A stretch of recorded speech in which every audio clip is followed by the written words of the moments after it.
Guys and gals, it's me, George, the Shade Tree Fix-It Man, and we've got a bright sunny day here in southeastern Minnesota.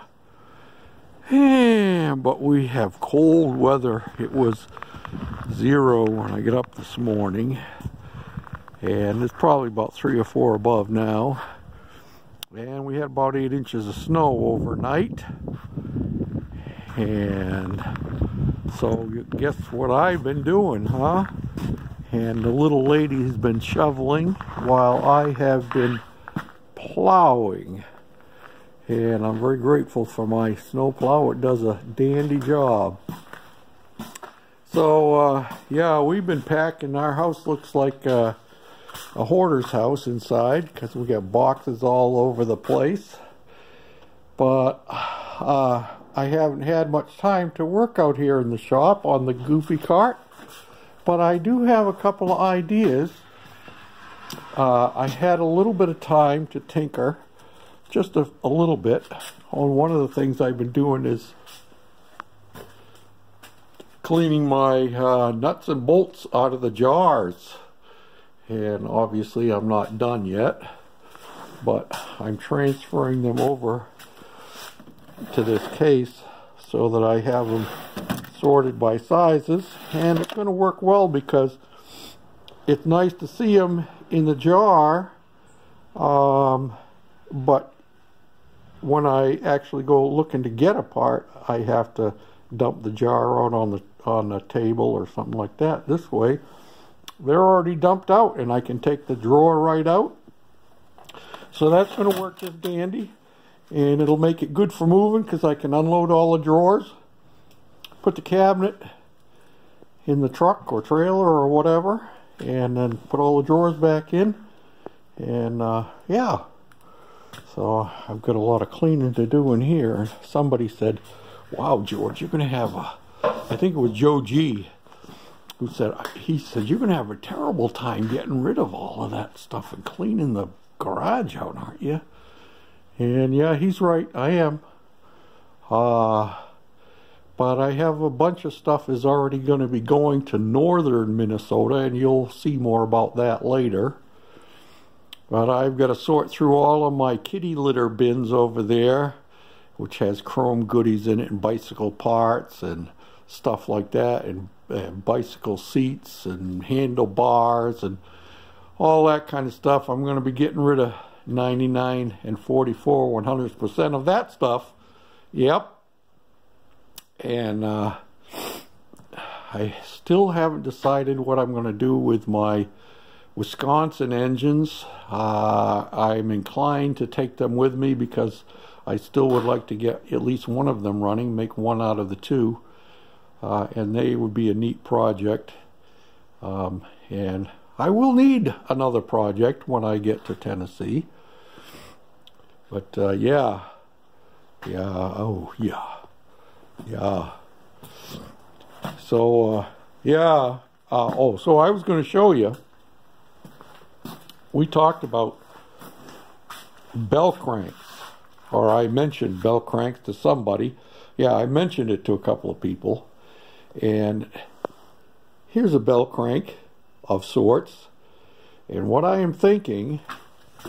So as I was saying, what we're going to do is picture this with a rod on it, and this bell crank mounted down in here. Perhaps it's going to be back here, I'm not sure exactly which, so that the rod, takes 2 hands to do this job, the rod coming here off of the brakes will be hooked on the bottom side of the pull crank, the bell crank, and then there'll be a rod going from here up to the front. Follow along the frame here, right up into this area, up in here, or maybe back in here more, probably back in here more, and it will hook on, the rod will hook onto here. Of course you can't see here because it's right behind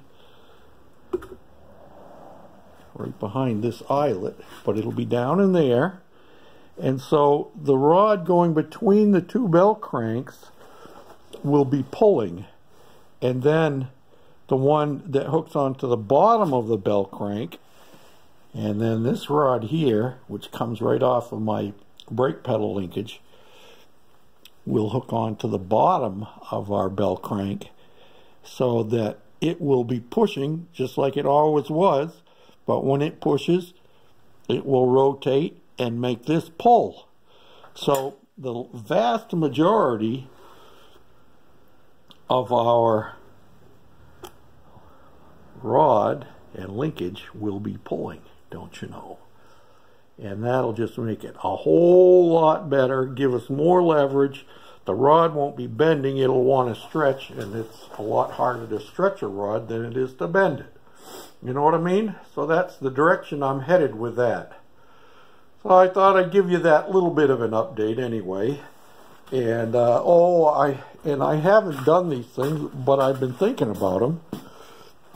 Over here, what we're going to do, see if I get my tripod set up properly. What we're going to do here is we have our pulley down under here. Let me tip you down again. It's so cold that my tripod has a hard time moving. This is going to come up under here like it always has, and this is just sitting on there. But instead of having a spring on there, I'm going to use this turnbuckle. Can you see that?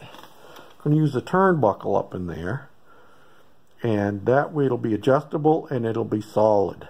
You know what I mean? So that's where we're going with that.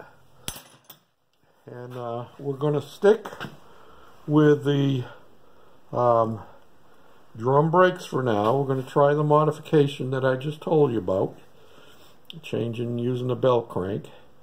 And I haven't decided for sure if I'm going to use the bell crank part that I showed you, or if I am going to use two of these puppies. Yeah, you know what I mean? I got two of these, and I could use those for the bell crank as well. So we'll see what we decide to come up with on that. So that's just a quick little update here. Mostly tearing stuff apart in the house and boxing stuff up and getting rid of stuff. The back seat of my car. And there's a back end of my car loaded up with stuff to go to the thrift store for donations, books and all kinds of good stuff. So I hope things are going well for you all, and that you're having beautiful weather where you are. Nice clear blue skies today. It's a John Kerry day. Well, he probably wouldn't like the cold, but it's still nice blue skies and beautiful sunshine. So thanks again for watching. Until next time, this is George, the Shade Tree Fix-It Man, getting it done no matter what the weather is. Bye for now.